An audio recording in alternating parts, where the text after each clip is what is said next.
Front-mounted horsehead. At the dawn of the automobile age, people weren't afraid of machines themselves so much as they were afraid of how horses would react to them. Around 1899, an inventor named Uriah Smith from Battle Creek, Michigan, thought he had a solution. Attach a giant, hollow horse head to the front of a motor car. The device was called the Horsey Horseless, and it was exactly what it sounds like. A fake horse meant to trick real horses into thinking the new contraption approaching on the road was one of their own. Smith's reasoning was surprisingly logical for the time. Roads were still filled with horse-drawn buggies, and early cars terrified the animals. Spooked horses caused crashes, injuries, and chaos in small towns.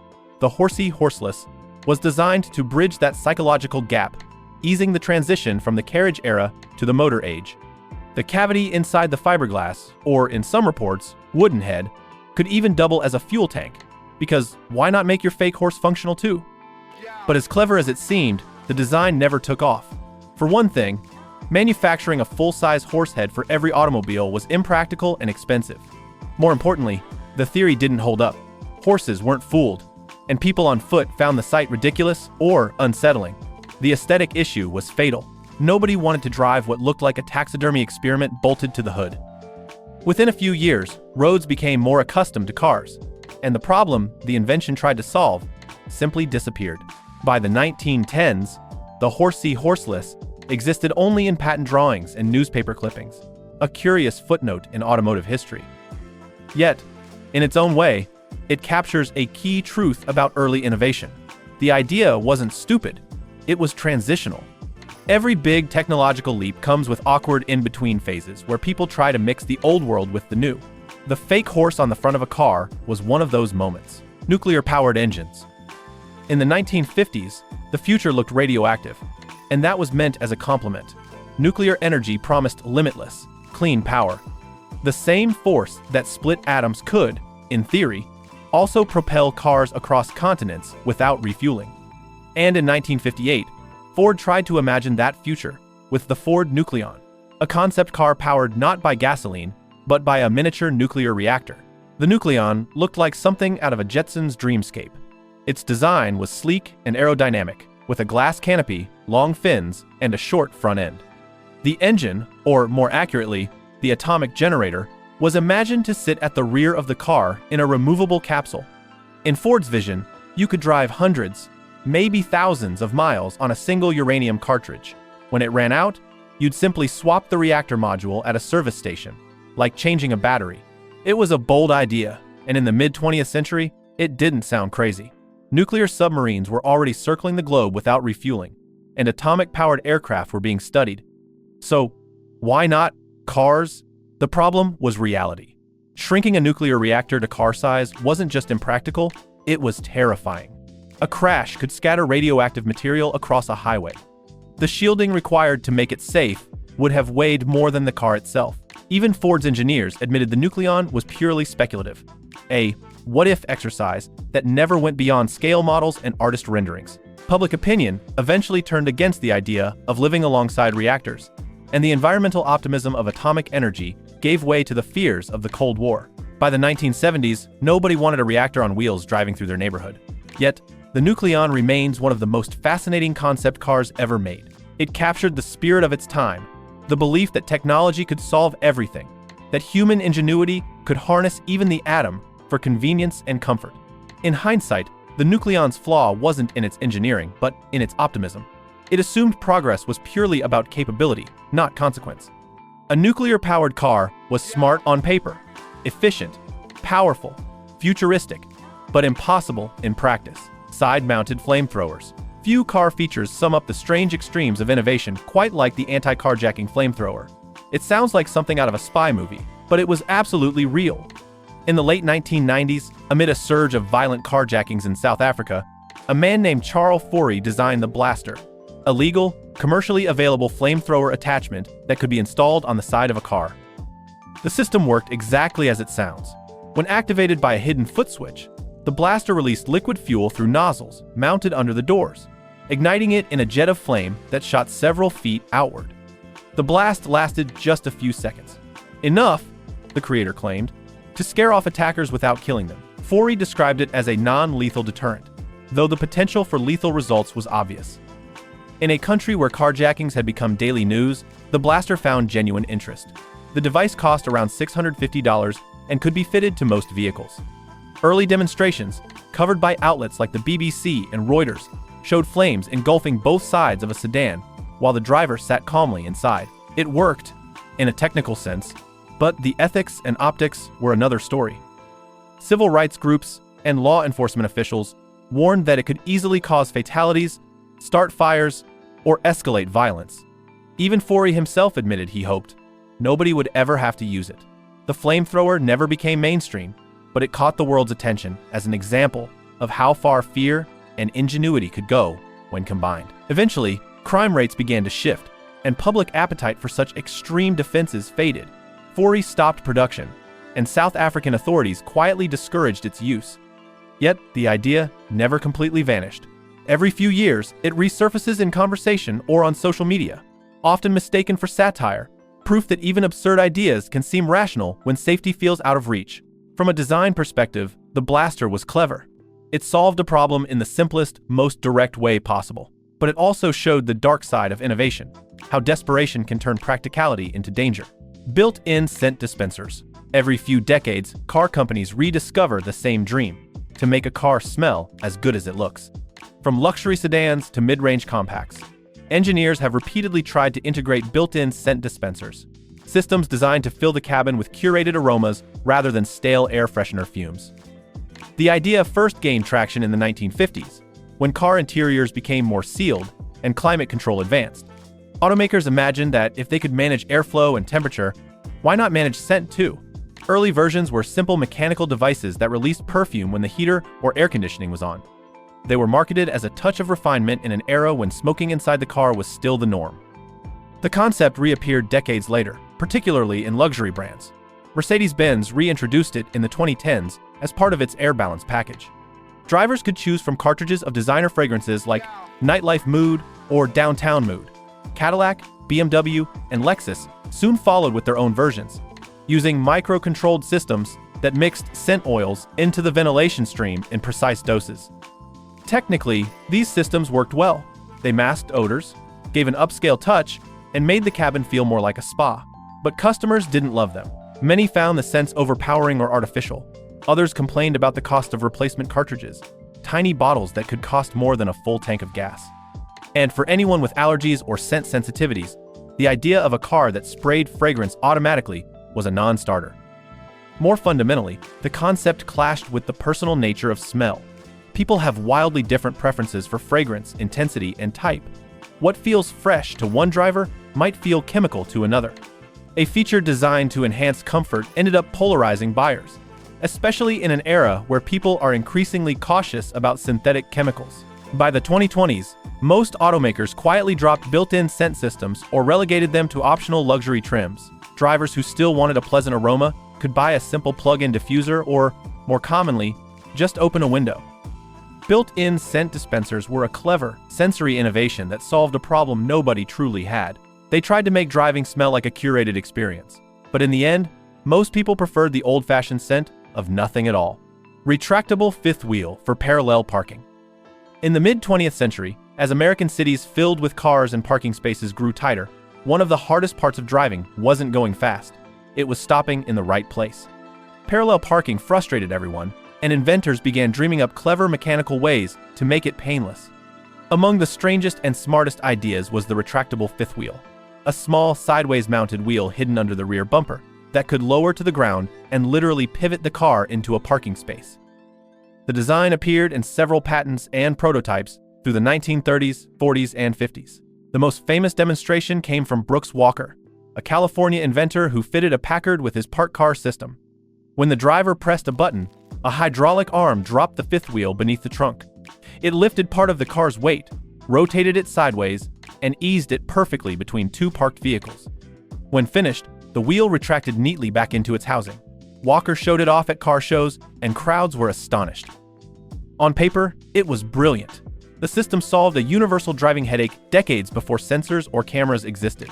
Engineers at the time called it one of the most elegant mechanical parking aids ever devised, yet not a single automaker adopted it. The problems were practicality and cost. The fifth wheel added weight, required complex hydraulics, and took up trunk space. More importantly, car makers worried about liability. If the system failed mid-operation or scraped another vehicle, who would be responsible? For manufacturers already trying to reduce costs and streamline production, a parking gadget wasn't worth the risk. As automatic transmissions, power steering, and eventually backup cameras appeared, the fifth wheel idea faded away. By the 1980s, parallel parking had become easier through technique rather than hardware. Modern vehicles now use ultrasonic sensors and self-parking software to achieve the same result with far less complexity. Still, the retractable fifth wheel remains one of those too clever to survive ideas. It solved a real problem with mechanical ingenuity, but arrived in an era when technology and consumer confidence couldn't support it. Watching those old demonstrations today, it's hard not to admire the imagination behind it. A single extra wheel that could do what millions of drivers still struggle with every day. Hover. Flying cars. Few ideas have captured the public imagination like the flying car. Since the 1920s, inventors have promised that one day we'd beat traffic not by driving around it, but by soaring over it. Every generation seemed convinced the technology was just a few years away, and every generation was wrong. The dream began with prototypes like the 1949 Taylor Aero car, a plane car hybrid with detachable wings. It could actually fly, reaching speeds over 100 miles per hour in the air and 60 on the ground. Only 6 were ever built. The reason was simple. The FAA didn't know how to regulate a vehicle that was both a car and an airplane. You needed both a pilot's license and a mechanic's patience to operate it safely. Through the 1950s and 60s, the idea never died. Popular science covers showed families cruising above suburban rooftops in their Sky sedans. Automakers teased jet-inspired concepts that could hover on air cushions. By the 1980s, pop culture had made flying cars a symbol of the future, from Back to the Future Part 2 to the Jetsons. But the future never quite arrived. The obstacles were enormous. Aerodynamics and crash safety don't mix easily. The engines powerful enough to lift a car were too heavy or inefficient for daily use. Even modern electric VTOL, vertical takeoff and landing prototypes, from startups backed by major tech firms, struggle with cost, range, and regulation. Hover cars faced similar issues. Vehicles like the 1960s Curtiss-Wright Air Car and later Moeller Sky Car used downward blasting fans or turbines to float a few feet above the ground. They worked for demonstrations but were unstable, loud, and energy hungry. As road infrastructure improved, nobody wanted to drive a machine that could fry grass or melt asphalt underneath it. Today, urban air mobility is a real field again, but it's focused on drones and taxis, not personal hovercraft. The technology has caught up, yet the practicality hasn't. The average commuter doesn't want to take off vertically from their driveway or file a flight plan for a grocery run. Front bench seats. For decades, the front bench seat was as American as tail fins and chrome. It symbolized the golden age of the open road, a wide, uninterrupted cushion that stretched from door to door. Families could sit 3 across. Couples could slide close together. It made even an ordinary sedan feel like a couch on wheels. Bench seats became standard equipment in the 1940s and stayed dominant through the 1980s. They offered practicality above all else, extra passenger capacity, and ease of entry. For automakers, they were cheap to produce and perfect for the column-mounted shifters that left the floor clear. Every full-size car from Chevrolet, Ford, and Chrysler proudly offered a full-width front seat. That is wide, end quote. But as the driving experience evolved, the bench started to disappear. The first big change came from safety and design. Bucket seats, which cradle each occupant individually, provided better lateral support and were more compatible with emerging safety features like seatbelts and airbags. They also complemented the rise of center consoles, floor shifters, and storage compartments, all of which required space in the middle. Culturally, tastes shifted too. By the 1990s, cars were marketed less as shared family spaces and more as personal machines built around the driver. A bench seat looked old-fashioned, a relic from an era before ergonomic design and sport-inspired styling. Drivers wanted more control, not more company. Trucks and a few large sedans were the last holdouts. Some pickup models, like early 2000s Chevrolets and Fords, still offered front benches to seat 6 people. But even those eventually gave way to split configurations with armrests, storage bins, and multimedia controls. By the 2010s, the front bench seat had virtually vanished from new passenger vehicles. Its disappearance marked the end of something more symbolic than practical, a moment when cars transitioned from social spaces to individualized workstations. A bench seat invited closeness. It turned driving into a shared act. Modern interiors, with their consoles and screens, create separation by design. The bench seat wasn't a bad idea. It simply belonged to a different time, when the road was slower, the cars were bigger, and nobody needed a cup holder between them. Vent windows. Before automatic climate control, before power vents or dual-zone air, there was the humble vent window, also called the wing window. A small triangular piece of glass mounted in the corner of the front door.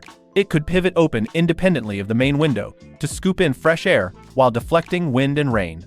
It was one of the simplest, smartest ideas in early automotive design, and it quietly disappeared.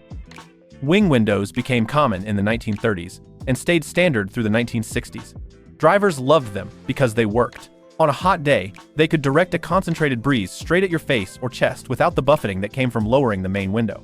Smokers used them constantly, cracking the wing open just enough to pull smoke out of the cabin. Passengers called them nature's air conditioning, and they were dead simple. No motors, no filters, just clever airflow.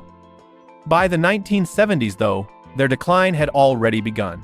The first culprit was air conditioning. As AC became standard in more cars, manufacturers focused on keeping interiors sealed and insulated to improve cooling efficiency. A small vented window was an invitation for leaks, noise, and drag. Every open seam in a car created turbulence, which engineers now measured and minimized to meet new fuel economy standards. Styling trends also turned against the feature. Designers wanted smooth, uninterrupted glass lines and cleaner door profiles. The tiny triangle at the corner of the window looked fussy and old-fashioned. Eliminating its simplified assembly, improved aerodynamics, and saved manufacturing costs. By the 1980s, only a few trucks and vans kept wing windows. By the early 2000s, they were gone completely, replaced by dashboard air vents and better ventilation systems. Ironically, modern car owners sometimes miss them. Vent windows offered an immediate, tactile kind of comfort, a way to modulate airflow without touching a dial or screen. Their disappearance mirrors the broader evolution of car design. Mechanical simplicity traded for technological precision.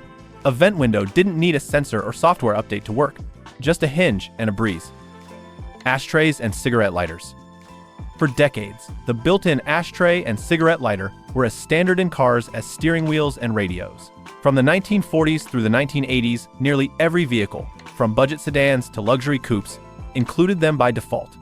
They weren't just convenience features, they were cultural artifacts of a time when smoking was deeply woven into everyday life. Early car interiors were designed around it. A small metal ashtray, often mounted in the dashboard or rear armrest, served as a tidy receptacle for ashes. The lighter was a clever bit of engineering, a spring-loaded metal coil that heated up when pushed into its socket. When it popped out, the glowing spiral was ready to light a cigarette. It was a small marvel of mid-century design, mechanical, reliable, and perfectly suited to an era where most adults smoked, even while driving with kids in the back seat. By the 1970s, the lighter socket had become one of the most standardized components in the automotive world. But culture was shifting. Anti-smoking campaigns gained traction. Health warnings appeared on cigarette packs, and more people began to associate in-car smoking with odor and residue rather than sophistication. The decline began quietly. Manufacturers rebranded the lighter port as a 12-volt power outlet, useful for powering CB radios, radar detectors, and later, phone chargers. Ashtrays shrank, moved to optional accessory status, and eventually disappeared altogether. By the 2000s, few cars still included them unless specified for fleet or international models where smoking remained common. Ironically, the lighter socket outlived the habit it was built for. It became a universal power source, the link between mid-century smoking culture and the modern gadget age. Today, that same circular port powers dashcams, GPS units, and USB adapters, while the ashtray space has been replaced by cup holders, wireless chargers, and storage bins. In-car record players. Before streaming, before CDs, even before cassette decks, the ultimate luxury for music lovers on the move was the in-car record player. It sounds absurd now, a needle balancing on spinning vinyl while the car rumbles down the road, but for a short time in the 1950s and early 1960s, automakers actually tried to make it work. The first commercial version came from Chrysler in 1956. Called the Highway Hi-Fi, it was a small turntable mounted under the dashboard, designed to play special 7-inch records at 16 2/3 revolutions per minute. Each record held about 45 minutes of music, long enough for a full album, but pressed in a proprietary format, only available through Columbia Records. Chrysler marketed it as the ultimate road trip upgrade, a way to bring high-fidelity sound to the highway. The problem, of course, was physics. Cars vibrate, bounce, and tilt. The Highway Hi-Fi used a heavy tone arm and deep grooves to keep the stylus from skipping. But even the best roads couldn't guarantee smooth playback. Hitting a pothole could send the needle flying, scratching the record, or halting the music altogether. Drivers found themselves constantly adjusting the player or replacing worn-out discs. A few years later, RCA Victor tried again with a more universal design, the Auto Victrola, which played standard 45 RPM singles. It worked better in theory, but required drivers to keep flipping or swapping records, not exactly convenient at 60 miles per hour. By the mid-1960s, both systems were discontinued. When the 8-track tape arrived shortly after, it instantly solved every problem the record player couldn't. Tapes didn't skip, required no manual handling, and could loop endlessly. They were cheaper, portable, and practical. Everything vinyl wasn't behind the wheel. Still, there's something oddly charming about the in-car record player. It captured the optimism of post-war innovation, when engineers tried to bring home comforts into motion. For a brief moment, the idea of spinning vinyl on the open road felt glamorous, even futuristic. Today, collectors prize those early dashboard turntables as rare relics of an era when automakers believed any home technology could fit in a car. Landau bars. For much of the 20th century, cars borrowed heavily from the design language of horse-drawn carriages. No feature illustrates that lineage better than Landau bars. The shiny, shaped metal trim, often seen on the vinyl-covered roofs of luxury sedans and personal coupes from the 1960s through the 1980s. The name Landau came from 18th-century carriages built in the German city of Landau, which used folding rear roofs supported by decorative iron hinges. When automakers revived the concept centuries later, they used chrome replicas purely for aesthetics. On vehicles like the Lincoln Continental, Cadillac Fleetwood, and Chrysler New Yorker, the Landau bar became shorthand for elegance, a detail that suggested a convertible's sophistication even on a fixed-roof car. The feature hit its peak in the 1970s, a decade obsessed with luxury and ornamentation. Vinyl roofs, opera windows, padded tops, and thick chrome trim were all status symbols, and the Landau bar tied the look together. It served no mechanical function whatsoever. Its purpose was to look expensive.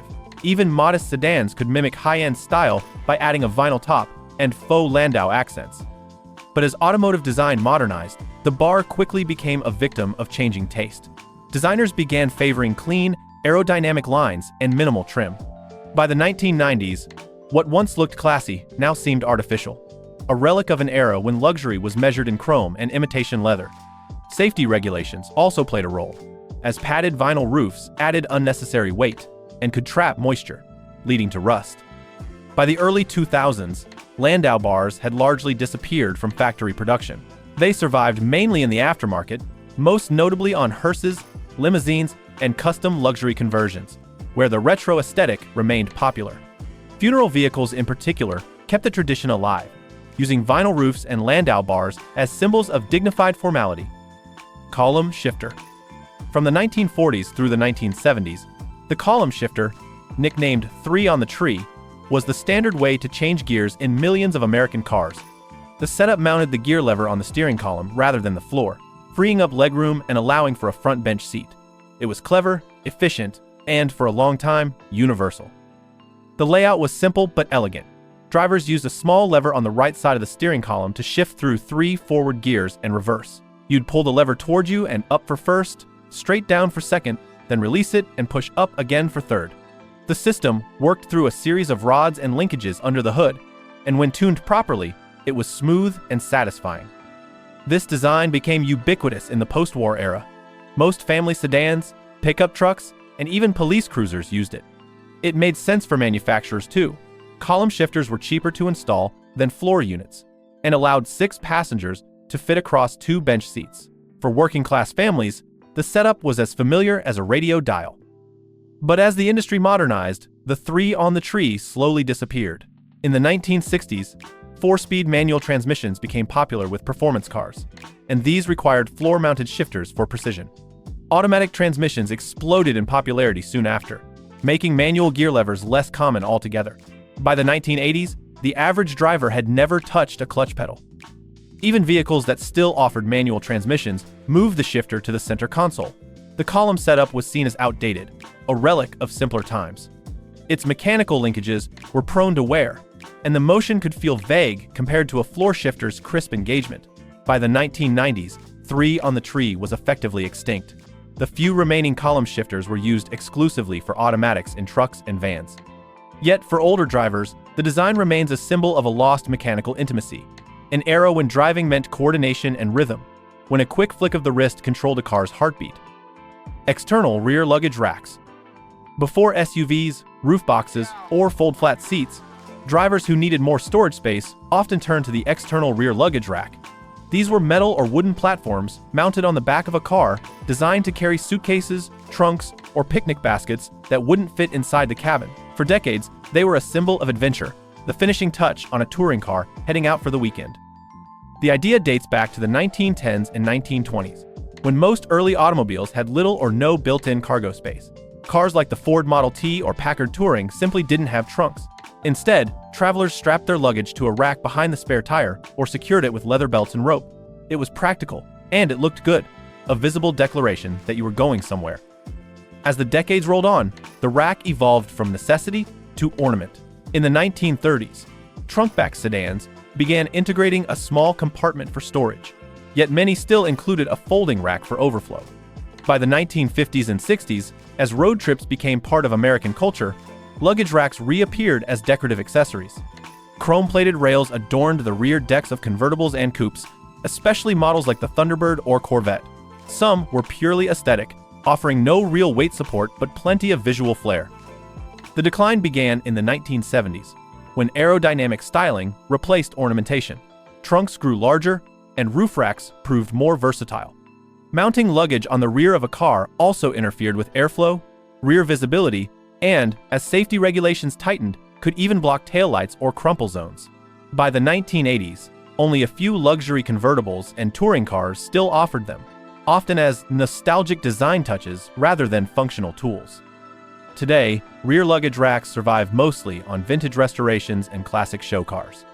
They're popular on 1930s roadsters, British MGs, and retro recreations like the Mazda MX-5 Miata, where a polished wood rack completes the look of an open-air cruiser. Integrated car phones. Long before Bluetooth and smartphone mounts, the integrated car phone was the ultimate symbol of status and technology. It wasn't just a feature, it was a statement that you were important enough to need to make a call from the road.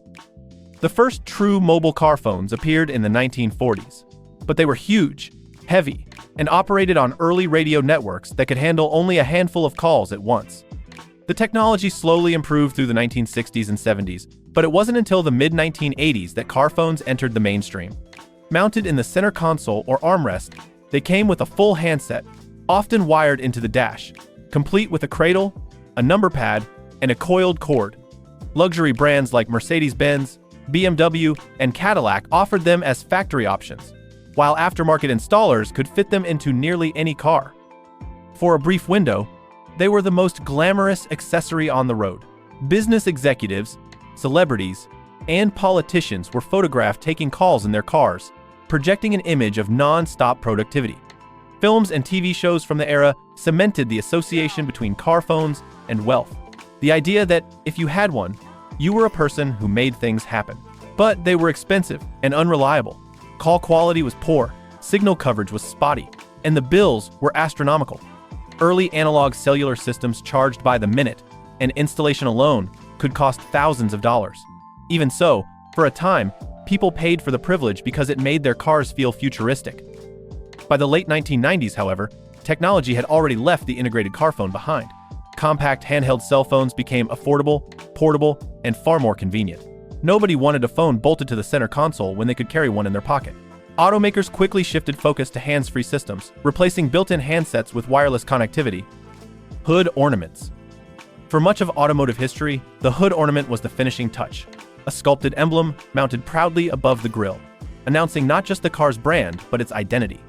From the 1910s through the 1950s, every major manufacturer had one, and some became as recognizable as the cars themselves. In the earliest automobiles, the ornament wasn't decorative at all. It was functional. Engines of the time had exposed radiator caps that needed to be monitored, so companies added small glass thermometers called motometers. Drivers could read the engine's temperature while driving. As technology improved and radiators were sealed under the hood, the cap's purpose disappeared, but people liked how it looked. Automakers responded by turning a practical device into an art form. By the 1920s, the hood ornament had become a design signature. Rolls-Royce introduced the Spirit of Ecstasy, a silver woman leaning into the wind. Cadillac's sleek goddess, Lincoln's Greyhound, and Pontiac's Native American profile all became icons of the road. Even mass-market brands like Ford and Chevrolet joined in, using chrome birds, arrows, and wings to evoke speed and grace. They were small sculptures meant to symbolize motion, power, and pride. A well-designed ornament could elevate a car's entire presence. For luxury automakers, it became a mark of distinction, the first thing people saw as the car approached. But by the 1970s, the era of the hood ornament was ending. Rising fuel costs and aerodynamic priorities made protruding designs inefficient. Safety regulations in the United States and Europe also cracked down, as rigid metal ornaments posed risks to pedestrians. What had once been elegance was now considered liability. Manufacturers adapted. Many flattened their ornaments into badges or integrated them into the hood itself. Mercedes-Benz was among the last holdouts, keeping its upright three-point star into the early 2000s, before quietly retiring it from most models. Today, only a few luxury brands still use them, mostly retractable designs that sink into the hood when parked, symbols of nostalgia more than necessity. The hood ornament was one of the most artistic expressions in automotive history, bridging engineering and sculpture. It told stories of heritage and aspiration. And even though they've vanished from modern roads, their legacy still gleams in chrome, reminders of a time when cars wore their pride right up front.